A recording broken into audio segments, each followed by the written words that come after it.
What's going on, everyone? Welcome back to another sound design tutorial, and we're back in Serum. So since we're back in Serum, I gotta get you guys another amazing sound, so stick around.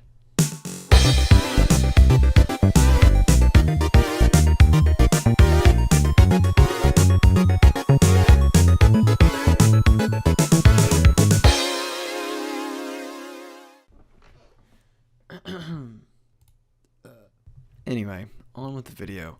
So what I've got here is I've got this really ethereal, chill bell sound that you'll hear a lot of similar sounds in actual 80s songs and even in more recent synthwave tracks. It's a really versatile sound. You can use it for anything that's dark. You could use it for something that's more uplifting. I mean, whatever. So here's how it sounds.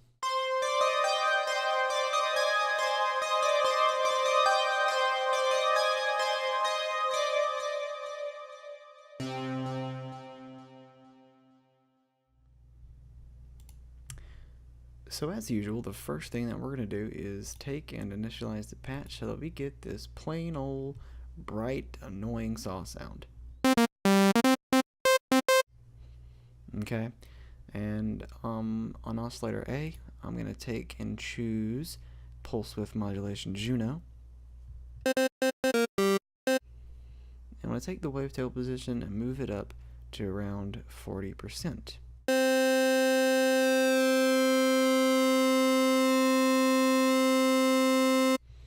So you'll notice what this knob is doing is just changing the pulse width of this wave. Alright, so I'm just gonna double click it just for ease of access. Just double click it and type in 40 there. Easy peasy lemon squeezy. There we go. Alright, the next thing I'm gonna do is I'm gonna take and turn on oscillator B, and I'm gonna go down and choose the J and O wavetable, and I'm just gonna turn that up to 3. And what this is a sort of a slightly synced saw sound, and here's what it sounds like by itself. And together. So the next thing I'm going to do is try to emulate that really famous warm Roland chorus effect. And I'm going to do that by changing the unison on both of them to 4. And as of right now, if I just left it like this, it's going to be kind of harsh and not at all what we're looking for. So here's what it sounds like.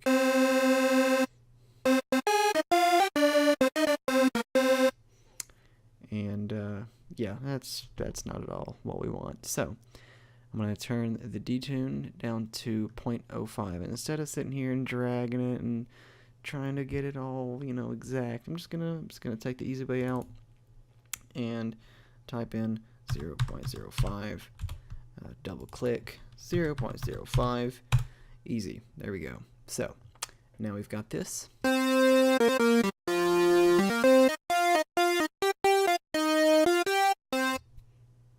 Alright, and the next thing that I'm going to do is turn on the filter. Make sure A and B is selected. We're just going to leave it right on the default filter, which is the MG Low 12. So if yours isn't there, just make sure you do have MG Low 12 selected. I'm going to take the cutoff and put this up to about 1500 or so. And I'm going to take the resonance up to around 30, 35, somewhere in there. Alright. The next thing I'm going to do is I'm going to go down to envelope 1. Now, we're just going to use envelope 1 as it's intended. And what I mean by that is we're not going to do anything. We're not going to assign it to anything because it's already routed to control the volume, and that's all we're going to use it for, is to control the volume.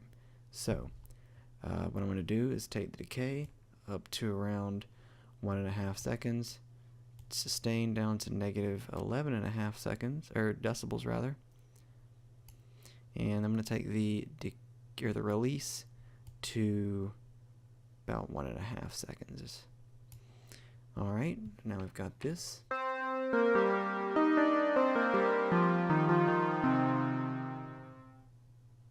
So we're getting there, not quite there, but you can tell it's getting close. The next thing I'm going to do is take envelope 2. Now what we are going to do with envelope 2 is assign it to the cutoff. And I'm just going to leave that there for now. I'll change the settings here in just a second, but I'm going to go ahead and shape the envelope. What I'm going to do is going to be similar to envelope 1, but not quite. I'm going to take the decay up to around 1.5 seconds. Take the sustain to 40%. And the release up to just under 2 seconds. Alright. Now, if I play the sound now, as the cutoff goes, where I put it on there, I didn't make any changes, but this is just what it sounds like now. So that's not exactly what I'm looking for. Now you'll notice the blue line is starting from this point on cutoff, and it's just going up. Now what I want it to do is I want it to start from here and go equidistance both ways, up and down. So what I'm going to do to change that is I'm going to go over to the matrix tab, and you've got source, curve, amount, destination, all this stuff. What we're going to do is make sure you're looking at the envelope 2 source, and you see this arrow right here. It's just pointing one way. What I'm going to do is make sure that it's pointing both ways just by clicking on it there. And now we go back and you'll see this blue line is going both ways. So now instead of being as bright, it's not quite as bright, and it also goes down lower in frequency. So here's what it sounds like now. I'm going to change it just a little bit. So what I'm going to do is I'm going to take this and turn that up to 40, 45, somewhere in there. Alright, and now we've got this. Alright, so we are almost there, but not quite. I'm going to move on to the LFOs. I'm going to use 2 LFOs. LFO 1 I'm going to use, and I'm going to use LFO 1 to control the pulse width modulation of oscillator A. So I'm going to go ahead and take LFO 1 to the wavetable position of oscillator A, and I want that to be right around 40. So I'm just going to drag that down to 40-ish. And I'm going to make sure BPM and anchor are off. Make sure trig is also off. And I'm going to take the rate down to 2.5.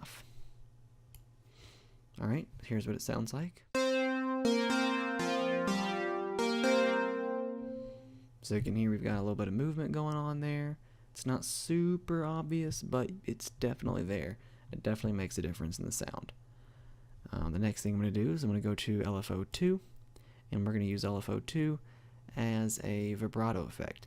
Now look, I don't know what it is, I just like the vibrato effect. I think almost all my sounds so far, except the bass, have had vibrato, if I'm thinking right. Anyway, yeah, whatever. It sounds cool, that's me. Maybe you don't like it, you don't gotta put it in, but for the sake of recreating the original sound, I'm going to throw it in for you. So I'm going to take LFO 2 and we're going to put it on the fine of both of them. Okay, and just to make sure we are as precise as possible, I'm going to go to the matrix tab and I'm going to type in the amount that I want it to go. So in order to do that, what I'm going to do is, you see the fader here. I'm just going to double click on the fader knob thing and just type in 20. Let me do that on both of them. Okay, and also make sure the arrows here on LFO 2 for both of them are going both ways, not just one way. We don't want it to go a vibrato just up one way. We want it to go down, so up and down in pitch. Okay, and then I'm going to take LFO 2's rate down to about 4.5. So just under where it originally was. Okay, and here's what it sounds like now.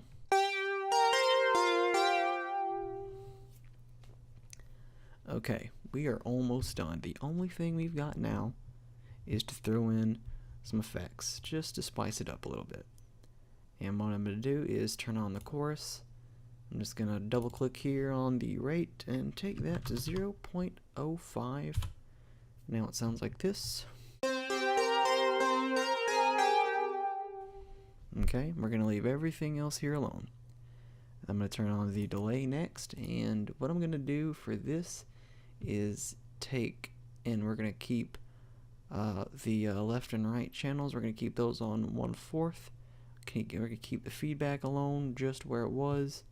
We're going to keep everything the same except for the mix. We're going to turn that up just a little bit, up to about 40%. Now we've got this sound here.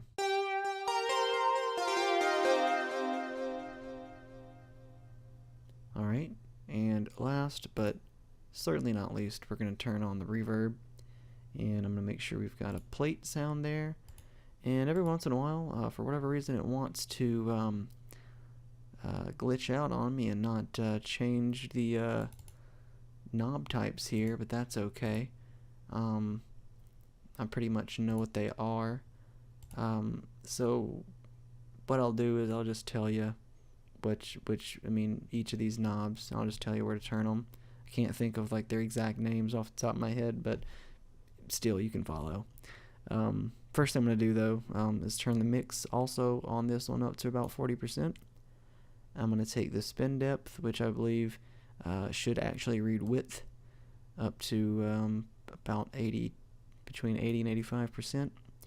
I'm going to leave the spin, which I don't remember what that one's supposed to be. Says verb damp there. Anyway, then I'm going to take the high cut and turn that all the way down. We want all the frequencies to come through in this reverb. I'm going to leave the decay alone, and I'm going to turn the size up just to about 45% there. And here's what we've got now.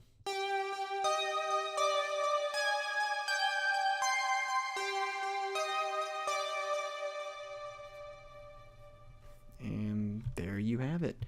That's the sound. I hope you enjoyed this video, and I hope you learned something from it. I hope you can use this sound to the best of your ability and make some fantastic songs. And if you make something really cool, send it my way, because I would really, really like to hear it. And speaking of, I've got a new Discord channel that I've created. Now that's going to make it really easy for you guys to send me stuff, discuss videos, just discuss music production in general. I'm going to leave a link for it in the description, and yeah, join it and multiply, make a little community out of this. I mean, that would be pretty cool, I think, if we had a little music production community and we could just talk about music, you know. So anyway, thanks for watching, and I will see you next time.